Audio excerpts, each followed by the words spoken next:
কিন্তু আল্লাহ রাসূল মিসওয়াক এজন্য করতেন না যে রাসূল সাল্লাল্লাহু আলাইহি ওয়াসাল্লামের মুখে দুর্গন্ধ ছিল। আল্লাহ রাসূলের মুখে দুর্গন্ধ ছিল এজন্য তিনি মিসওয়াক করতেন, বিষয়টা এমন না।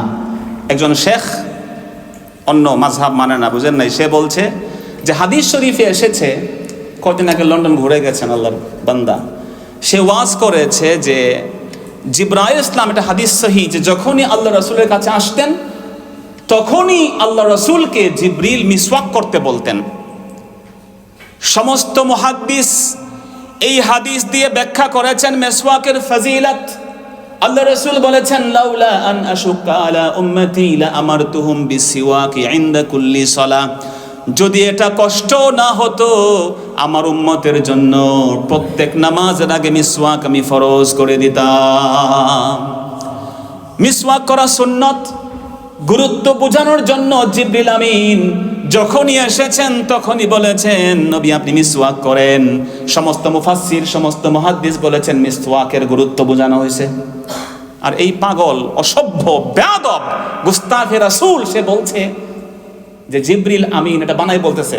ওরা তো জাল হাদিসের বিরুদ্ধে ওয়াজ করে, জাল হাদিস বানায় কেন দেখেন, রাসূলের শানে, রাসূলের সাথে গোস্তাকি করতে গিয়ে জাল হাদিস বানায়। সে বলতেছে জিবরিল আমিন যখনই নবীজির কাছে আসতেন তখন তার দুর্গন্ধে কষ্ট হতো, তিনি বলতেন যে তুমি মিসওয়াক করো। জোরে বলেন নাউযুবিল্লাহ। এই সমস্ত গোস্তাখে রাসূলরা আমাদের বাচ্চাদেরকে নষ্ট করছে, বেঈমান বানায় দিচ্ছে।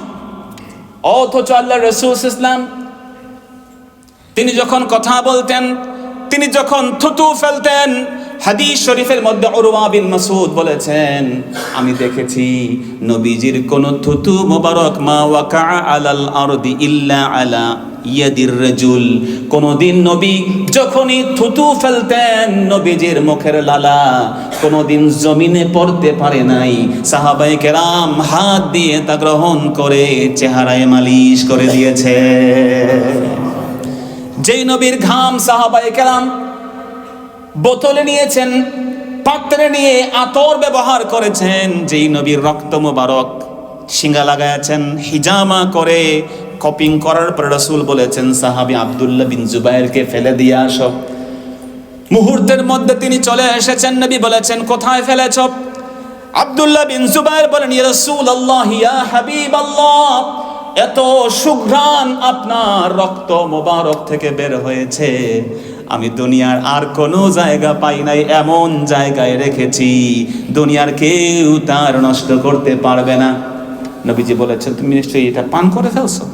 রক্ত পান করা যায় না ভাই, কিন্তু তিনি পান করে ফেলেছেন। নবীজি বলছেন কি করছো রে পাগল, তবে মনে রাখবা আমি রাসূল বললাম তোমার এই দেহ কোনোদিন জাহান্নামের আগুন স্পর্শ করবে না। সুবহানাল্লাহ।